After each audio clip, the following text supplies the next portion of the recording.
If you've ever been burned by a marketing agency, a sales manager, maybe a chief marketing officer, or really any software that you've bought, very likely the problem isn't the tool or the people themselves. It's the fact that you don't have the skills to manage them correctly.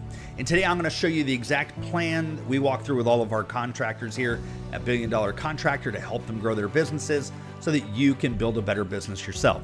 If I've not met you before, my name's Steve Huber. I've been in home services now for over 15 years. The teams I personally built and managed sold over $2 billion worth of home improvement products. And that doesn't count all of our clients that we work with all over the United States. We've won dozens and dozens of awards. And our whole goal is just to help you be a better owner so you can build a better business. That's it. And so today, I'm going to walk you through a story of a fictitious owner here named Jim. And Jim owns a construction company, and he has a background in sales. Now, oddly enough, most of our clients here at Billion Dollar Contractor are in Jim's exact same situation. They came to us because they have a background in sales and they want to build a better company than what they have today. So Jim starts this company. He's like, hey, I'm going to go start a roofing company or a solar company or HVAC company. And it's just chaos. You know, year one, he's figuring things out. He's wearing all the hats all the time. He's just worried about himself, which is kind of a nice change of pace. But he's constantly working. He's always worried. He's always on the clock. And he's barely making a living while working harder than ever. And we see a lot of contractors that come to us with this exact same situation. I'm grinding away. I'm eking out at a living, which I guess is okay, but it's just really exhausting. I feel like I'm in chaos all the time. Eventually, they get to this place where they're stable. And stable means that we've got a solid pipeline that's coming in. Yeah, we're still figuring a lot of things out. We're still wearing all the hats. We're still just worried about ourselves right now, but we're still constantly working. We're always on. We're making enough money to pay the bills, but that's about it. And we're just tapped out on time. I can't tell you how many conversations I've had with owners that are saying, hey, I can't go to my kids' baseball games. I'm up early. I'm home late. I'm on the phone on the weekend. I got to pay the bills and do the things. And like they're wearing all these hats and they're just tapped out. Like there's no time. And there's pressure at work. There's pressure at home. The kids are upset. The wife's upset. Everybody's upset. And it sucks. Like it's the worst possible place to be. So Jim one day says, hey, this sucks. I'm tired of being stuck in chaos and stable. I want to be a successful business owner. That's why I started this construction company to begin with. I don't want to do this anymore. And so he raises his hand one day and he says, hey, I need help. I need to hire a marketing agency or an operations manager or a sales manager or a fractional role. We see clients that come to us and they say, hey, I've hired a fractional CMO, chief marketing officer, to come in and help me out with these things. I've paid for a lot of new software that I think is going to help solve the problem. And so let's say that Jim makes a hire. Jim goes ahead and he hires a marketing agency. And the problem is Jim doesn't know anything about marketing. Like he doesn't know anything about marketing. That's why he hired the marketing agency, was to help get more leads coming in so that he could hire some more people. And so he is relying on them to tell him that they are doing a good job. They're self-managed. This marketing agency, Jim doesn't understand marketing and therefore he doesn't even know what good is. He is solely reliant on the marketing agency saying, yeah, things are going great. They may be going horrible for all he knows, but he can't call him out on it because he doesn't understand marketing. So he's stuck relying on them to tell him if they are doing a good job. And so, Jim spends 10 grand on ads. He wastes 6 months of his life cutting ads, rebuilding the website, doing all these things that are supposed to help. But guess what? Nothing happens. He sells nothing. And so he fires the ad agency and says marketing doesn't work. And he's right back to the drawing board. And so he looks at the list and he says, you know what? This time I need an operations manager. That's what it is. I'll handle all the advertising. These ad guys are crooks. I'm going to hire an operations manager because I can just go sell and this guy can go build and it'll be a match made in heaven. Unfortunately, Jim doesn't know anything about operations and he doesn't know how to manage an operations manager. Believe it or not, you have to actually manage the people that you hire. And if you don't know how to manage an operations manager, you're going to be relying on them to tell Jim if they're doing a good job or not. We're right back in the same situation we were with our marketing folks. And so Jim spends 20 grand on this operations manager. Everyone's frustrated. Jim's like, hey, jobs aren't getting built as fast as I wanted to. I thought with you here, I'd have like all this free time and I'd be able to go sell a bunch more jobs. The operations manager's like, hey, you don't understand my job.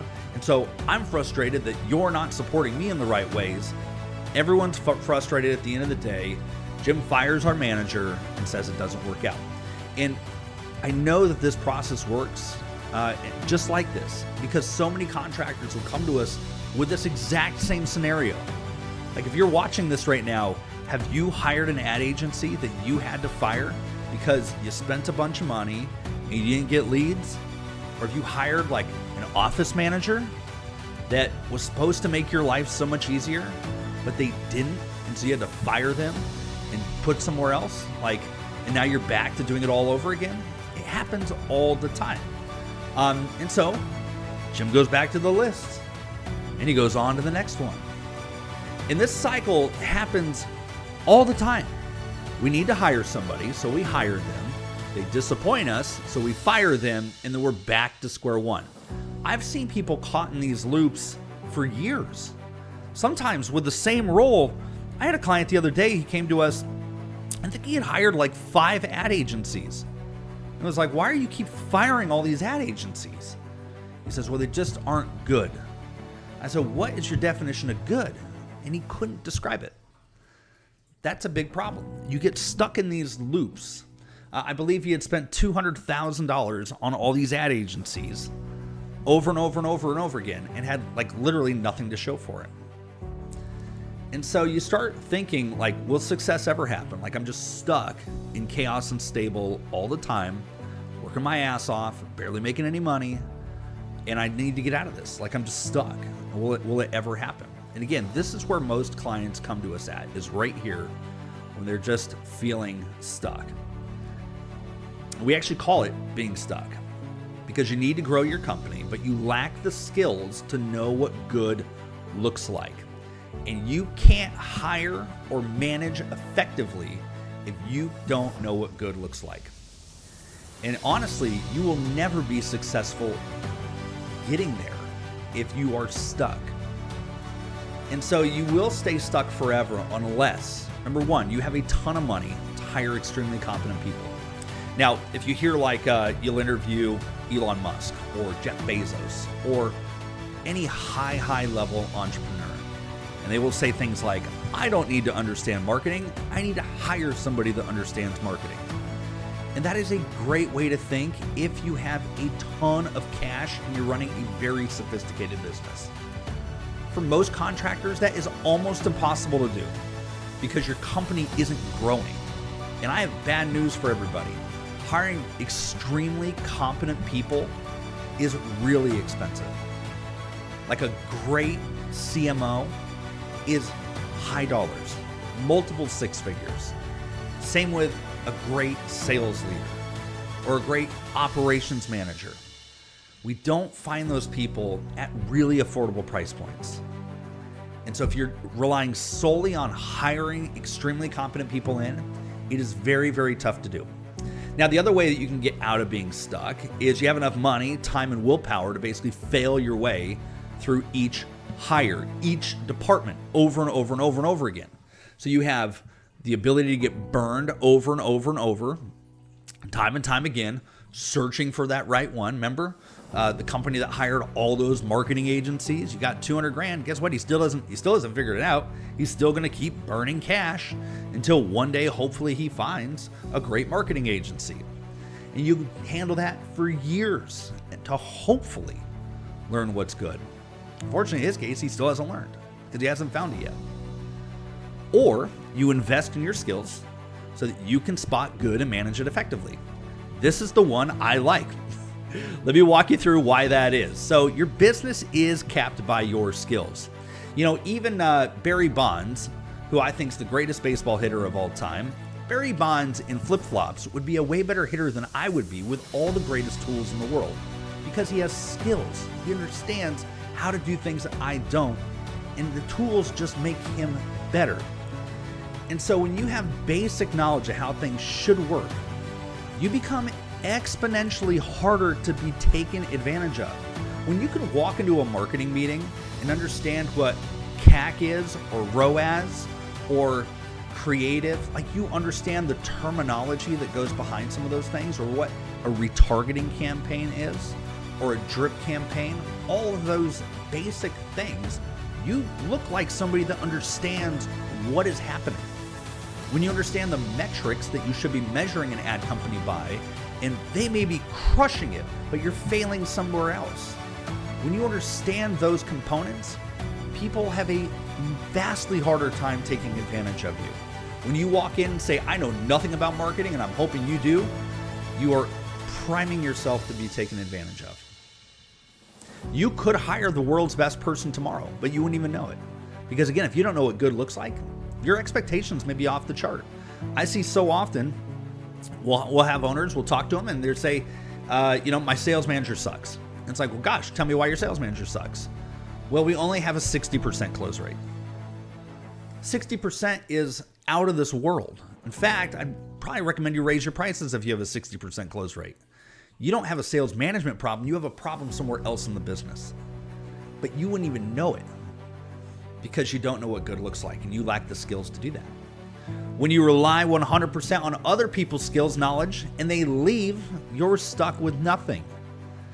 Again, imagine we had a client the other day came to us and said, hey, I'm in sales. I hired an ops manager. I know nothing about operations. All my license was with him. All the knowledge was with him, and he just quit. What do I do? Like literally, I've got all these jobs that are sitting here and I'm stuck. That is not a good position to be in. And he doesn't have any of the skills in place to be able to hire operations managers, facilitate them, structure them, get some frameworks going. It is completely out of his wheelhouse because this guy handled it all. And our owner is now in a very, very bad spot. We're helping him get out of it. A players don't want to work for incompetent people. One of the big things I hear is I can't find good people. And I hate to say it, most of you are not companies and owners that A players would be attracted to working for because you are perceived to be incompetent in the roles that they do. If you don't understand sales at all, how would I feel as a sales manager coming into your company? And maybe you don't like sales. Maybe you don't understand it. Maybe it's this weird area for you. It's like a necessary evil that you have to have in your company, which by the way, happens all the time. You think I would be jacked as an A player to go work for you? Hell no. I need you to have some competence in what it is that I do so you can appreciate what good looks like when I'm there, okay? And we're not saying that Jim, our owner, like it's fabulous that Jim has a very deep background in sales, but he needs to be wide to be an owner as well. He needs to understand enough about marketing and enough about operations and enough about finance and enough about HR and software and management and systems so that he can have an educated conversation on it and actually display some competence in what it is that those departments do, how they operate, what they should look like. What does good look like for a good finance company or a good finance department? What does correct software setup look like? We don't need him to do those roles. In fact, we don't want him to. We want him to be able to manage people and hire people that are exceptional at owning those things. And Jim knows how to support them. That's the goal. And Jim can only do that if he has enough core knowledge in what it's supposed to look like, how it's supposed to work, what is good, bad, ugly, indifferent, what is a home run versus what's a strikeout. Like if you don't know the rules to the game, it's really hard to be the coach. And that happens all over the place, okay? And when we start doing that, we start really going from chaos and stable to being successful. We can't get to having that successful business where we're able to take time off, make great money, delegate to other people if we can't support other people. And that's how you do it. Is you start to have a little bit of depth and knowledge in all the different areas that you need to hire into so you actually can be able to support them. Your business is capped by you. And it's not your market, it's not your leads, it's not your team, it's not your tools. If you don't grow your skills to operate at the next level, your business won't either, okay? And so that's it. You have to improve your skills if you want to build a great team. Think about that analogy of being a baseball coach, but you don't understand the rules of baseball. How excited would I be to be on your team?